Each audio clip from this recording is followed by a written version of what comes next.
Olá! Veja está lançando hoje a sua nova plataforma de conteúdo digital. É Veja Insight. Todo mês nós teremos um programa, uma live que trata de política e economia. Hoje nós vamos conversar sobre esses dois temas com Murilo de Aragão. O Murilo de Aragão é advogado, cientista político e doutor em sociologia pela Universidade de Brasília, fundador e CEO da Arco Advice, Pesquisas e Análise Política e professor adjunto da Universidade de Colômbia. O Murilo acaba de lançar o livro Ano Zero, Reflexões sobre Política e Economia pós-pandemia. Murilo, bom dia, prazer conversar com você nesta estreia da nova plataforma da Veja. E eu queria começar perguntando o seguinte: você escreveu dois textos, aí, a meu ver, bem proféticos sobre essa pandemia. No dia 27 de janeiro, no seu blog na Veja, você tratou desse assunto já alertando para uma, então, epidemia que surgia numa região da China. Na sua coluna da Veja, de 31 de janeiro, você alertou de novo para o que se passava lá. Eu te confesso que eu só me dei conta de que era um problema grave depois do Carnaval. Até então, eu achava que era um problema restrito à China, que não causaria esse estrago todo. E eu me lembro que eu moro no centro de São Paulo, você está aí na sua casa em Brasília. Eu me lembro que aqui na São Luís, onde eu moro, passam os blocos. E já havia morrido a primeira vítima de Covid-19 quando passou o último bloco, e isso foi festejado até pelo prefeito. Carnaval foi uma beleza. Então, como é que você se deu conta tão mais cedo aí do que se passava na China? Bom dia, Augusto. Imenso prazer de estar aqui com você nesse evento de lançamento da Veja Insights. Muito orgulhoso de que o meu livro, Ano Zero, seja o primeiro da série que será, enfim, editada pela Veja nessa plataforma, Veja Insights. Enfim, eu vou lhe explicar. Basicamente, a Arco Advice, a minha empresa, ela trabalha com cenários. Nós vivemos de informação e de prospecção e de cenários prospectivos, e, sobretudo, de informação. Nós fazemos parte de uma rede de consultores do mundo todo que estão escrevendo sempre sobre os acontecimentos. É uma rede que basicamente trabalha na economia. São poucos os países que têm, como nós, consultores políticos. No Brasil, faz parte dessa rede também o Afonso Celso Pastore, conhecido economista. Então, isso faz com que a gente tenha um fluxo de informações, acesso a um fluxo de informações na esfera internacional muito importante. O meu filho, Tiago, que mora em Washington, recebeu informações na segunda quinzena de janeiro da gravidade do problema que estava acontecendo e da possibilidade de que os números estivessem sendo maquiados. Então, isso acendeu o alerta e nós fomos atrás de mais informações. E por isso que a gente chegou a essas informações e chegamos a essa conclusão, pelo fato de que o coronavírus tem uma facilidade de contágio muito grande. E, na época, a gente tinha a impressão, ou pelo menos era a informação, de que teria nascido no mercado do peixe, onde a contaminação seria ali por meio dos alimentos e pela aglomeração de pessoas. Então, isso potencializava o fato. E ainda a informação de que mais de 5 milhões de pessoas já haviam saído de Wuhan na vigência da epidemia. Então, isso alertou o fato, alertou para mim a gravidade do fato, e eu resolvi escrever para deixar registrado que ali podia acontecer um problema sério com o país e com o mundo. Murilo, você terminou o livro quando? Você começou a escrever em março e acabou quando? Eu comecei a escrever a final de março e eu terminei em maio. E quase foi quase um livro reportagem, porque eu ia escrevendo nos acontecimentos, né? E os acontecimentos se desenrolando, o aumento do número de mortos, a paralisação da economia, o aumento do desemprego. Então, alguns dos dados que eu cito podem parecer serão datados porque representavam praticamente o momento que eu estava escrevendo ali sobre a situação. Mas o que eu sempre tive certeza é de que, a partir de determinado momento, não digo em janeiro, mas em fevereiro, principalmente em março, eu tive a certeza que seria uma crise, uma mega crise para o Brasil, com múltiplas repercussões políticas, financeiras, econômicas, internacionais, sanitárias e, sobretudo, uma crise de liderança.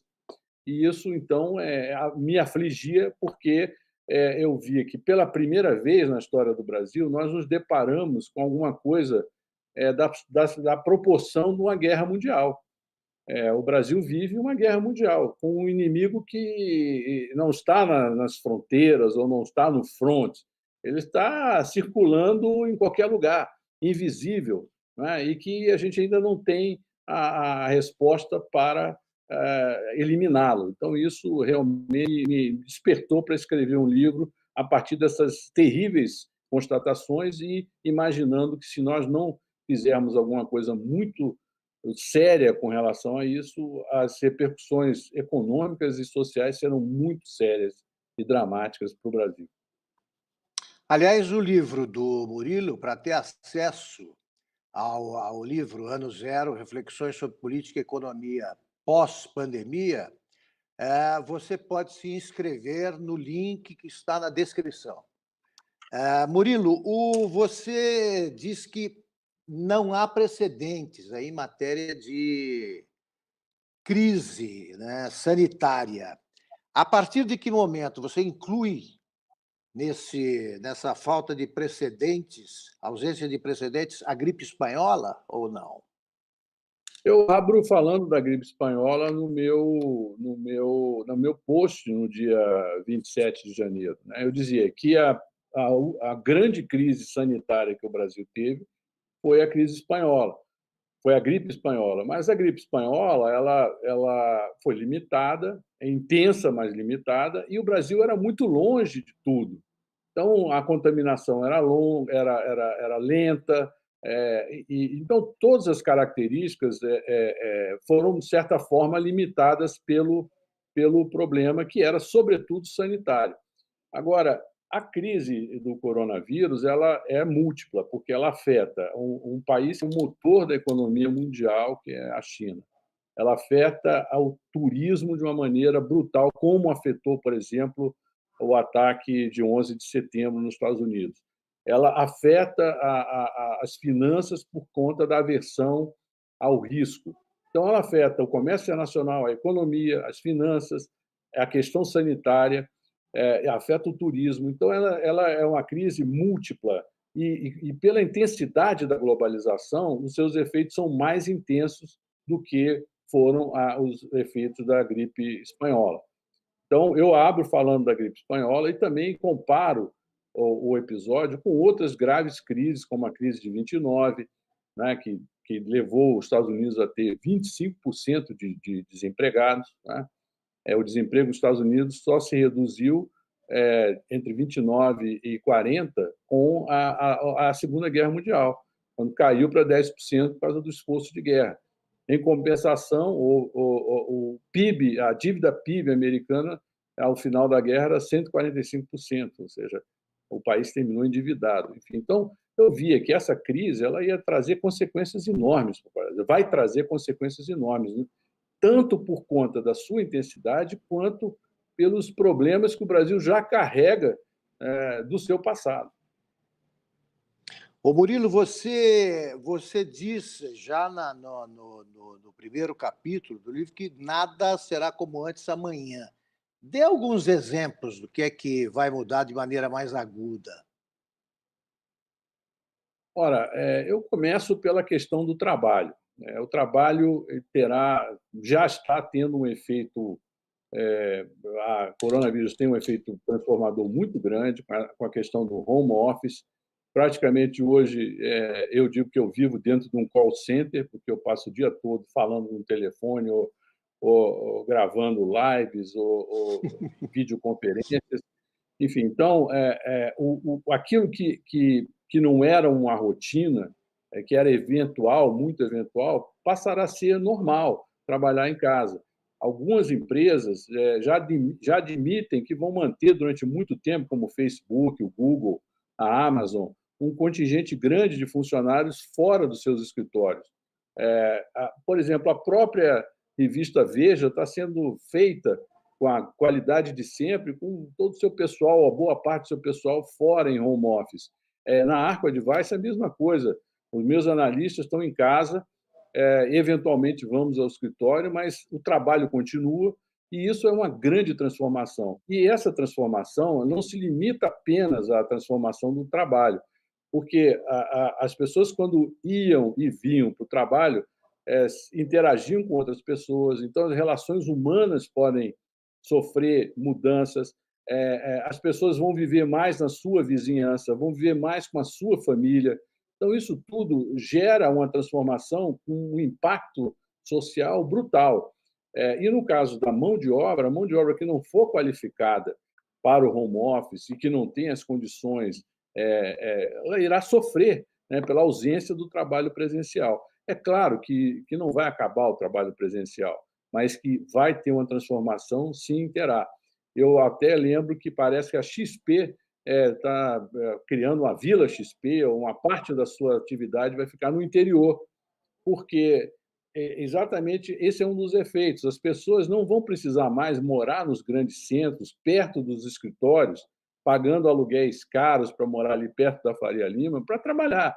Eles vão poder morar em Itu, em Penápolis, né, em Alphaville, em Fernandópolis, né, em São José dos Campos, ou aqui em Lusiânia ou Abadiânia, e com a boa internet, as pessoas vão trabalhar Quer dizer, quase que normal. as distâncias terminaram, né? As distâncias têm pouca importância agora. Agora, Murilo, você, eu te confesso, antes de fazer a pergunta, né, eu te confesso o seguinte: eu não aguentava mais ouvir aquela frase que é repetida a cada 10 edições de um jornal, aparece aquela frase: é a economia, estúpido, né? Foi dito naquele contexto lá da sessão presidencial americana, tal, não preciso explicar aqui. Você, no teu livro, você demonstra que é a política que prevalece, né? Você usa cada capítulo começa com uma ótima frase. Se eu não me enganar na citação, você corrige, mas uma das frases diz que a economia é a política disfarçada. É isso? Pois bem, Da o que que isso Hensel. significa? É claro que a economia é importante, mas por que a política prevalece? Ora, a frase devia ser: é política estúpido, não a economia É isso estúpido, aí. porque as Exatamente, eu vou fazer decisões isso. as decisões econômicas, elas têm natureza política, né. Os economistas resistem em aceitar isso, porque eles são, presos aos seus dogmas, né, às suas escolas, e eles dão mais, valor à fidelidade, à adesão às suas escolas, do que ao resultado. Eu me lembro de uma frase que eu não sei o autor, que diz o seguinte: o alfaiate corta o terno do jeito que quiser, mas tem que caber no cliente, tem que ficar bem no cliente. Então, o economista tem que entender que, no fundo, o que importa é a cidadania, a sociedade. Ou seja, não dá para tomar decisões apenas por conta dos dogmas, se não levar em conta os interesses da sociedade, as aspirações da sociedade. Então, no fundo, todas as decisões são políticas e a economia é, na verdade, política disfarçada. Você faz um registro interessante dizendo que essa pandemia surpreendeu o Brasil, eh quando o país já apresentava sinais de melhora, né, na economia. Você menciona inflação baixa, juros, mais civilizados, né, você diz, taxa de juros, e reservas cambiais robustas. Isso mudou bastante? Isso vai ser afetado? Já foi? Como é que fica a economia brasileira depois da pandemia? Vou começar a tratar disso. Bom, Augusto, bem da verdade, a equipe econômica fez um belo trabalho no ano passado, trabalhando os fundamentos, manteve as reservas, fez um trabalho magnífico de desbancarização, de ampliação ao acesso ao crédito, expansão do crédito, e com a redução da taxa de juros, controle da inflação e também, enfim, uma política de austeridade. Isso nos deu uma possibilidade de enfrentar o que vem por aí com maior condição. Agora, a agenda era de uma recuperação, não digo lenta, mas uma recuperação moderada. Nós esperávamos um crescimento de 2% esse ano, talvez 2,5%, talvez no ano que vem 2,5% a 3%, enfim, mas era uma rota mais ou menos estabelecida. O que acontece agora com a pandemia é a destruição da agenda da austeridade, porque há uma necessidade de gastar dinheiro com os vulneráveis, de se manter as empresas hibernando até que a crise amaine, e tomar decisões até de salvar certos setores que serão muito afetados. O Brasil pode sair muito ruim da crise se não tomar as decisões certas, que se referem, sobretudo, a essa expressão que eu usei, ajudar as empresas a hibernar nesse período onde a economia está praticamente paralisada. A economia não está dormindo, a economia está dormente. E dormente, ela não tem a sensibilidade e não reage aos impulsos das circunstâncias. Então, as decisões que eu vejo que foram tomadas até agora foram boas, mas provavelmente serão insuficientes para o despertar que a economia precisa ter. Então, essas condições que eu apontei, que eram muito boas, elas dão ao Brasil uma circunstância positiva para enfrentar a crise. Mas agora é hora de pensar dentro e fora da caixa para sair da crise que vai vir com muita intensidade. Você ressalta no teu livro, Moreira, a diferença que há entre crise econômica e crise financeira. Crise financeira você pode abrandar rapidamente com a injeção forte, né, de recursos. A crise econômica é mais completa. Eu queria que você para quem pensa.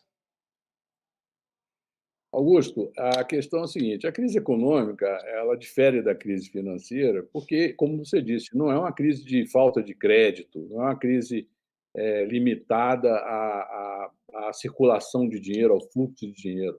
A crise econômica ela tem a ver com o consumo e tem a ver com as mudanças culturais que vão ocorrer, que já estão ocorrendo com relação por conta da coronavírus. Por exemplo, a necessidade de se alugar escritórios gigantescos. Isso vai causar uma diferença, um impacto muito grande no mercado imobiliário, porque já não há necessidade de se agrupar uma enorme quantidade de funcionários no mesmo espaço. Então, isso é um exemplo. O outro é a questão do turismo. Né? As pessoas vão viajar como? Né? Com que segurança? Né? O medo de passar pelo aeroporto, o medo de passar por um outro aeroporto, o medo de viajar no avião e ter uma contaminação, e ficar num hotel, não ter certeza se o hotel tem ou não o padrão de higiene adequado à circunstância. Então, isso tudo leva a um impacto econômico no setor hoteleiro, no setor de transporte aéreo, nas próprias concessões dos aeroportos, que paga uma fortuna por essas concessões, a partir de projeções de trânsito de passageiros que não vão se realizar. Eu dou apenas 2 exemplos aí. E ainda na área cultural, os megas eventos, né, onde shows na arena do Palmeiras, né, com 50 mil pessoas assistindo um show de rock. Quando é que isso vai acontecer de novo? Quer dizer, todo o planejamento que foi feito para viabilizar a construção da Arena do Palmeiras, por exemplo, foi levando em consideração a possibilidade de fazer eventos que não vão ser realizados durante um bom tempo, pelo menos até que ou que todo mundo esteja vacinado, ou que se descubra que um remédio banal evita que a coronavírus vire um problemão. Então, são alguns dos setores que serão atingidos. Existem muitos outros também. Os restaurantes já estão sofrendo. Né? Toda essa área que depende de muitas pessoas, aglomeração de pessoas, oferta de serviços a muitas pessoas, elas vão sofrer um impacto não só sanitário, mas também psicológico, por conta da mudança de hábitos que já está ocorrendo. Agora, e isso demora, né, Murilo? Você acha que, claro, a vacina, até ela chegar ao número necessário de pessoas no mundo para que haja essa tranquilidade, nós vamos ter alguns meses pela frente, né, no mínimo.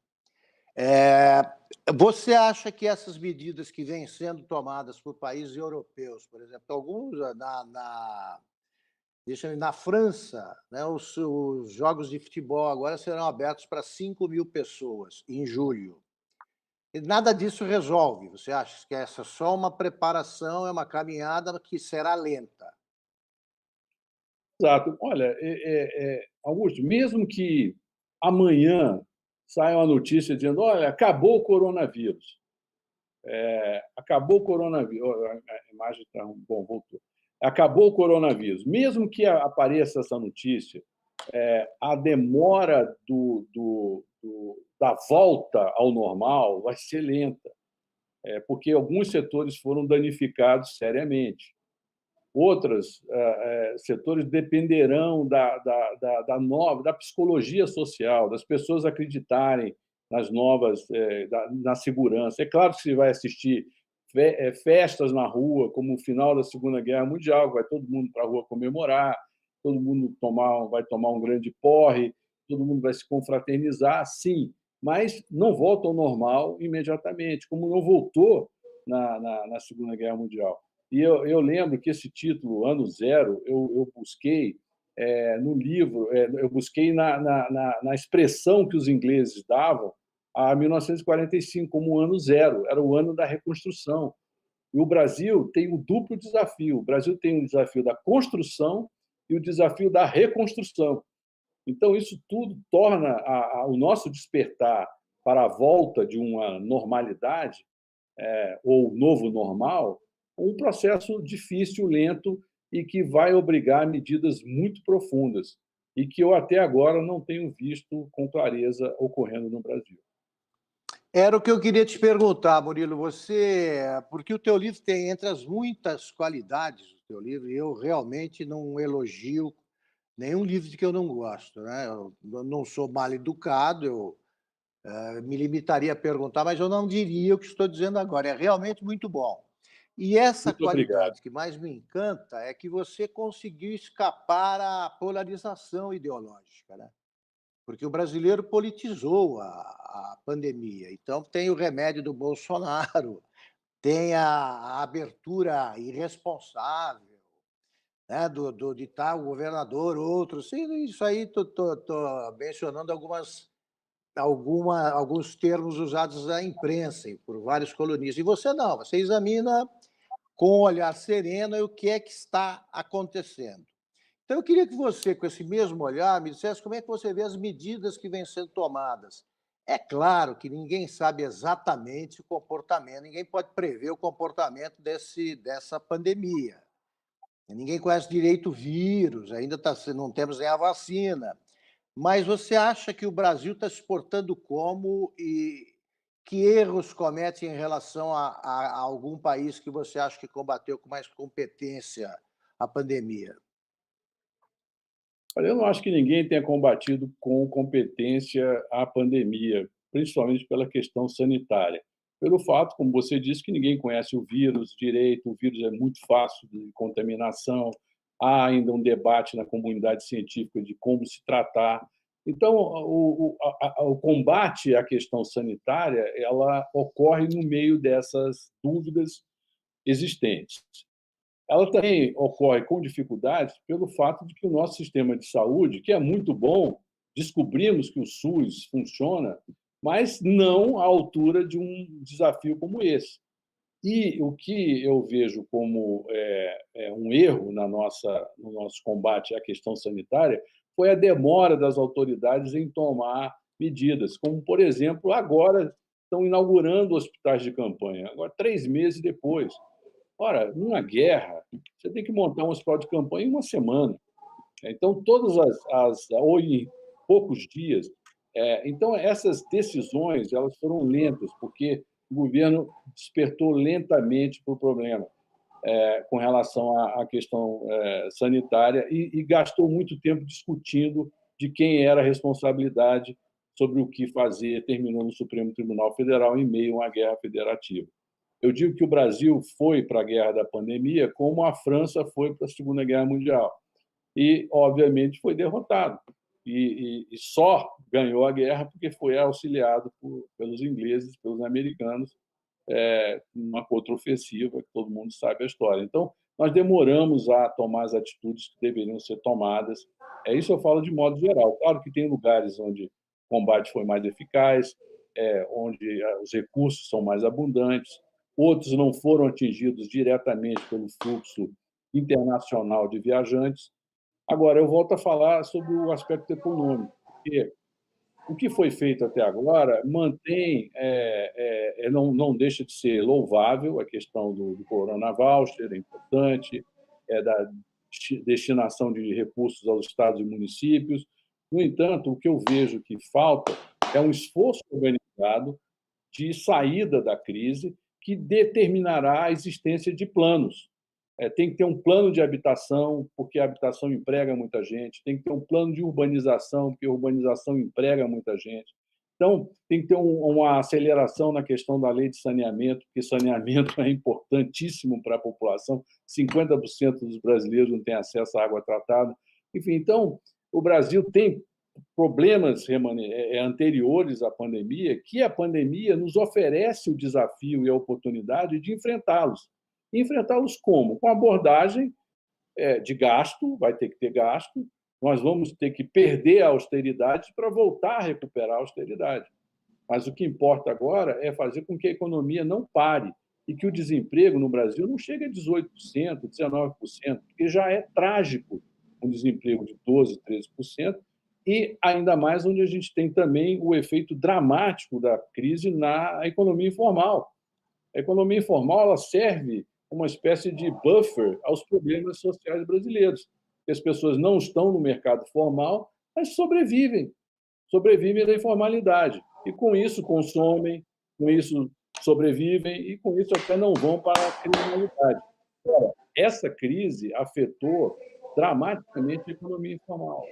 Então, por exemplo, hoje, ainda, os catadores de latas de alumínio, plástico, papelão, não são considerados essenciais, atividades essenciais. Com isso, estão se jogando milhares de toneladas de plásticos e latas de alumínio nos lixões ou nos lixos sem a coleta que eles faziam e que, além do impacto social muito grande, também tem um impacto econômico gigantesco. Então, as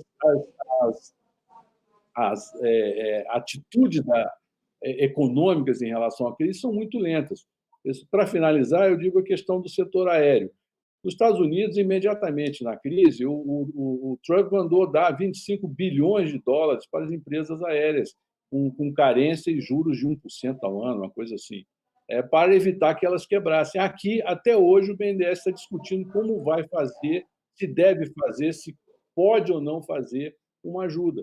Ora, os Estados Unidos não demora a tomar essas atitudes. A pátria do liberalismo econômico, na hora que se depara com a crise, age não de forma liberal, mas intervencionista, mas destinada a salvar a economia.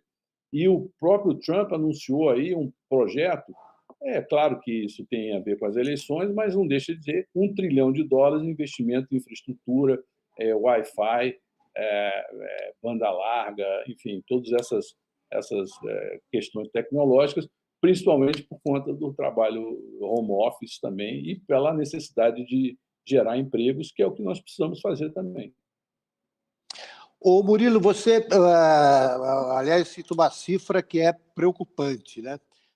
Você disse, você lembra que o plano Marshall, né, de reconstrução da Europa, custou 150 bilhões de dólares a preços de hoje.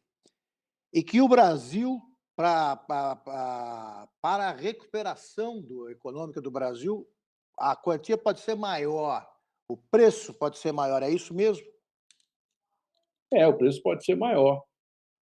O preço pode ser maior, porque, efetivamente, a gente tem, primeiro, se a gente não quiser, volto a falar aí, a decisão é política, nós vamos conviver com um desemprego de 16%, 17%, 18%? Sim, vamos. Então, deixa a economia acordar os seus próprios meios. Não, não queremos conviver com a situação de desemprego tão elevada por conta das repercussões sociais. Isso é uma decisão política. 2, vários setores vão precisar de crédito, vão precisar da garantia do Tesouro, como os Estados Unidos estão fazendo, como a Europa também está fazendo. Aqui há um empossamento do crédito, as pequenas e médias empresas não conseguem acesso ao crédito. Então, isso é importante ser resolvido. Ou não. Em sendo resolvido, vai ter que gastar dinheiro. Gastar dinheiro é inevitável por conta da gravidade da situação. A gente não pode mais aplicar para um cenário pós-pandemia o receituário pré-pandemia, como a mesma coisa que aconteceu nos Estados Unidos com o crash de 29 e com a Segunda Guerra Mundial. As pessoas têm que entender que, dadas as circunstâncias, a gravidade da crise, as soluções têm que ser adequadas ao tamanho da crise. Por isso, eu acho que 150 bilhões talvez não seja suficiente. Agora, depende também do câmbio, né? Augusto, o Brasil gastou no ano passado quase 300 bilhões de reais em juros, né? Ou seja, então, de repente, é hora de gastar em outras coisas também, né? Enfim, então, eu não estou aqui defendendo calote, não, mas já que o juros está tão baixo, nós temos que financiar outras atividades que podem render muito mais até que os juros. Mas, Murilo, você diz também no teu livro, você constata até que é muito importante a existência de líderes corajosos, agora, neste momento, sobretudo.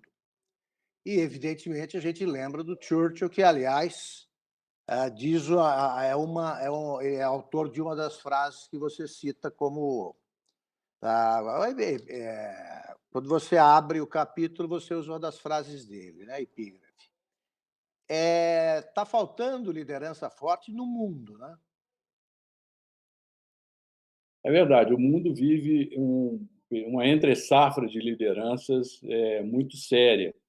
E, coincidentemente, no momento onde enfrenta uma crise enorme, e uma crise que tem repercussões internacionais também. Eu, como menciono, vejo a omissão, há uma crise da globalização, não da globalização, do globalismo, né, dessas entidades multilaterais que não estão atuando como deveriam atuar na intensidade do problema que nós temos aí.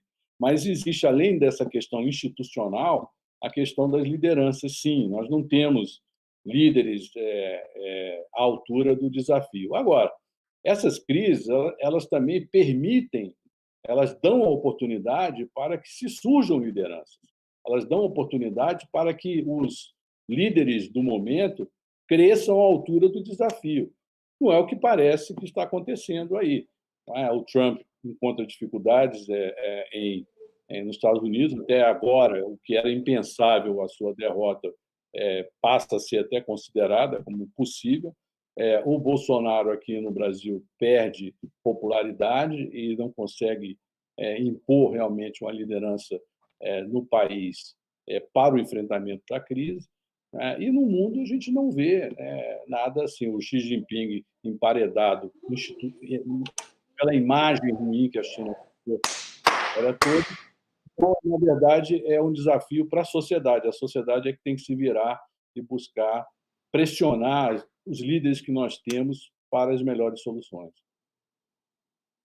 Bom, Murilo, eu acho que as entidades internacionais aí falharam miseravelmente aí nessa crise. A OMS, por exemplo, e a ONU. Você lembra que a ONU não fez nenhuma. O Conselho de Segurança da ONU não se reuniu para tratar disso, né? Você menciona esse fato aí. Esse enfraquecimento é temporário dessas entidades? Você acha que é definitivo? O que vai acontecer? Olha, eu acho que elas têm que se reinventar. Né? Elas têm que se reinventar porque muitas delas ficaram grandes demais e parece que existe uma frase que parece que é de Oscar Wilde, que diz que a burocracia cresce para atender às necessidades do crescimento da burocracia. Então, essas entidades elas terminaram crescendo demais e vivem para si mesmas. E também, como ficou evidente na questão da OMS, eles não reagiram sanitariamente, vamos dizer assim, eles não reagiram medicamente à questão, reagiram politicamente. Eles demoraram a tomar decisões por injunções políticas. Então, acho que é evidente que as instituições não deram respostas e elas terão que ser reinventadas no seu funcionamento ou vão ficar andando de lado aí, existindo por um bom tempo sem grandes repercussões. É o caso, por exemplo, da OMC, a Organização Mundial do Comércio, que fica aí existindo ali, mas perifericamente, sem grandes impactos na realidade econômica mundial. Eu não acho que a ONU acaba, como, por exemplo, a Liga das Nações acabou depois da Primeira Guerra Mundial, mas ela vive uma crise. Ela vive uma crise e ela precisa pensar nisso aí, de dar mais resultados, ser mais presente num debate da magnitude que é essa questão do coronavírus. O Murilo, eu tenho a impressão, né? Você que é o especialista, eu tenho a impressão de que nessa crise que o mundo está vivendo, as, a, o- órgãos como organizações como a União Europeia, por exemplo, essas comunidades internacionais, tal, funcionaram muito pouco. Cada país cuidou dos seus próprios problemas. É, essas organizações também saem enfraquecidas, essas instituições, ou chamemos como quisermos, ou não. Eu não vi a União Europeia se movendo. Talvez não fosse possível. Mas como é que você vê esse quadro? Olha, a União Europeia ela tenta se posicionar a partir de um acordo entre a França e a Alemanha, visando injetar 500 bilhões de euros na economia da comunidade. Então, com isso, né, a comunidade europeia pode ganhar atração, ganhar dimensão e realmente protagonismo dentro do seu território. Agora, o que fica claro é que a pandemia, e uma das consequências que a gente aponta, e eu não faço nenhuma, não é inédito o que eu digo, esse fenômeno ocorreu também em outras ocasiões, é que quando ocorre uma crise de grandes proporções, como a pandemia, tende-se a exacerbar o nacionalismo, tende-se a Exato. exacerbar a vontade de se resolver o problema por si, né, de abandonar a fraternidade internacional, e isso gera uma retração em todos esses movimentos de multilateralidade, movimentos multilaterais, como o Mercosul, Comunidade Europeia, NAFTA, não, o NAFTA não existe mais, enfim, o novo acordo regional. Então, esses acordos, esses movimentos ficam prejudicados porque os países querem resolver o seu problema. E é bom lembrar que, quando eu estava escrevendo o livro, nós tínhamos aí debates de apreensão de respiradores por países, quando o avião pousava em trânsito para outros países, dificuldade em ter acesso a máscaras, a testes. Então, tudo isso gera um sentimento nacionalista. Fazendo uma analogia, o final da Primeira Guerra Mundial, ele, no Brasil, deu alimentou esse sentimento autonomista, esse sentimento nacionalista, que desembocou no tenentismo. O tenentismo, como credo, propõe o desenvolvimento da indústria nacional forte, a presença do Estado na economia, e que foi o grande credo econômico que prevaleceu no Brasil durante décadas.